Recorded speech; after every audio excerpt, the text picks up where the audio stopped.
자, 바로 시작해 볼게요. 오늘은 아주 특별한 분석을 준비했습니다.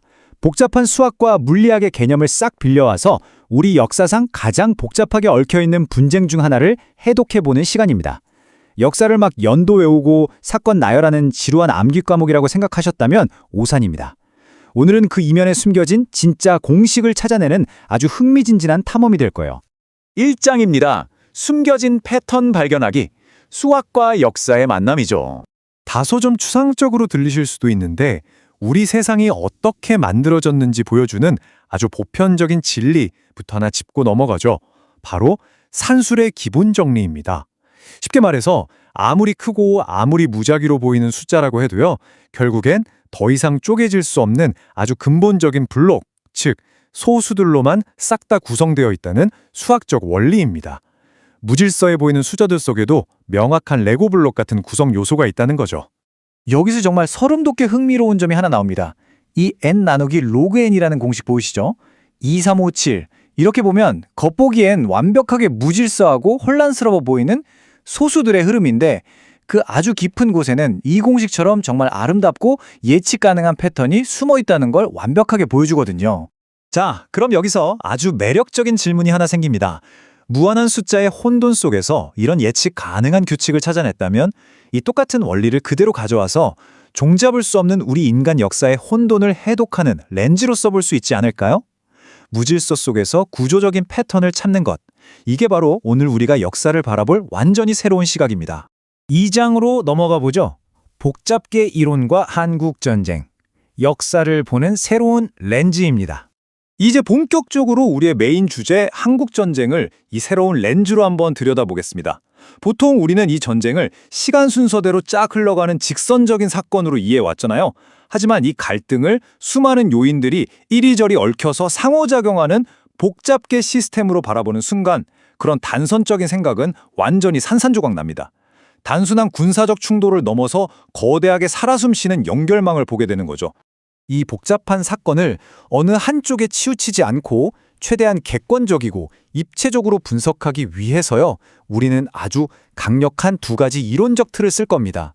시간의 흐름과 타이밍이 어떻게 튀는지 이해하기 위한 카오스 이론, 그리고 공간적이고 사회적인 구조가 어떻게 생겼는지 파악하기 위한 프랙탈 이론입니다.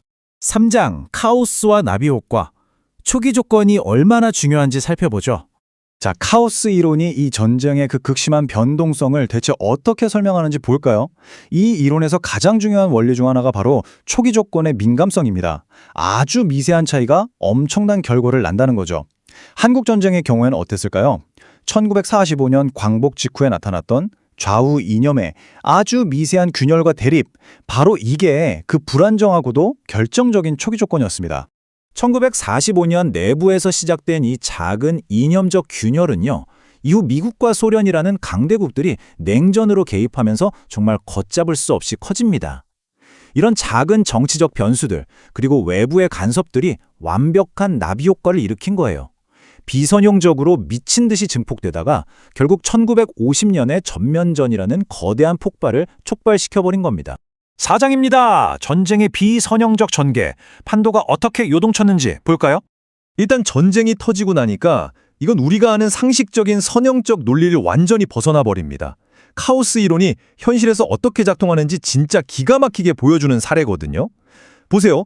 1950년 6월에 개전하자마자 순식간에 낙동강 방어선까지 확 밀려버리죠. 그러다 인천 상륙작전 한 방으로 단숨에 전세가 극적으로 역전됩니다. 끝난 줄 알았는데 중국군이 개입하면서 또 급격하게 재역전이 되고요.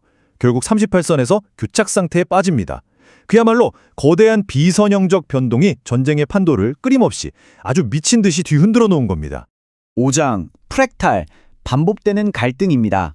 구조의 자기유사성에 대해 알아보겠습니다. 자, 카오스 이론이 이 종잡을 수 없는 시간의 흐름을 설명해줬다면 얽히고 설킨 당시 사람들의 실제 사회 구조를 파악하려면 완전히 다른 렌즈가 하나 더 필요합니다. 여기서 등장하는 게 바로 프랙탈 이론이에요. 이 정교한 건축물 패턴을 한번 보세요. 프랙탈의 핵심은 바로 자기 유사성입니다. 완전히 다른 크기나 규모인데도 똑같은 형태의 패턴이 계속해서 반복해서 나타나는 현상. 그게 바로 프랙탈입니다. 이게 당시 사회에 어떻게 적용되는지 단계별로 한번 뜯어볼까요? 1단계, 국제적 규모에서 미국 대 소련, 중국의 냉전 구도가 있었습니다. 근데 이게 2단계 국가 규모로 내려오면 남북한의 체제 대립으로 똑같이 나타납니다. 여기서 끝이 아니에요. 3단계 지역사회로 가면 동네 사람들끼리의 이념 분열로 이어지고요. 심지어 4단계 가장 작은 단위인 개인과 가족, 이웃 간의 갈등으로까지 그대로 이어집니다. 글로벌 무대의 거대한 분열이 우리 집 안방까지 완벽하게 동일한 패턴으로 복사 붙여넣기 된 겁니다. 아까 우리 처음에 이야기했던 소수 개념 기억나시죠? 쪼개지지 않는 소수들이 모여서 거대한 정수를 만들어내는 것처럼요. 이 미시적인 개인 단위의 갈등들이 더 이상 쪼개질 수 없는 근본적인 블록이 된 겁니다. 그리고 이게 모여서 거시적인 국제전쟁의 패턴을 완벽하게 투영해내는 거죠. 네 겹의 갈등층이 하나로 모여서 거대한 프랙탈 패턴을 완성한 셈입니다. 6장 역사 해석의 새로운 지평입니다. 자, 그렇다면 우리가 이 독특한 시각을 통해서 궁극적으로 뭘 얻어갈 수 있을까요? 가장 핵심적인 포인트는 바로 이겁니다. 예측할 수 없는 타이밍을 짚어내는 카오스, 그리고 사회구조의 반복을 보여주는 프랙탈.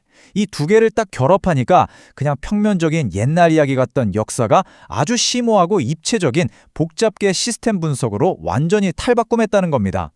그리고 이 분석은 지금 우리가 살고 있는 현대 사회를 향해서 아주 도발적인 질문을 하나 툭 던집니다. 가만히 생각해 보세요. 오늘날 우리가 겪고 있는 이 깊은 사회적 균열이나 양극화, 이것도 사실은 거대한 글로벌 갈등이 우리 일상 속에 프랙탈적으로 복사되어서 반복되고 있는 현상은 아닐까요? 역사가 만약 이렇게 숨겨진 패턴들이 끊임없이 반복되는 거대한 복잡기 시스템이라면 말이죠. 과거의 혼돈 속에서 그 구조적인 규칙을 찾아내는 것. 그것이야말로 한 치 앞도 예측할 수 없는 우리 자신의 미래를 대비하는 가장 완벽한 마스터키가 될 수 있습니다. 자, 오늘 우리가 장착한 이 복잡계의 렌즈로 창밖의 세상을 한번 다시 내다보시길 바랍니다. 지금 우리 사회를 뒤흔들고 있는 갈등들, 그 깊은 곳에는 과연 어떤 거대한 패턴이 숨을 죽이고 있을까요?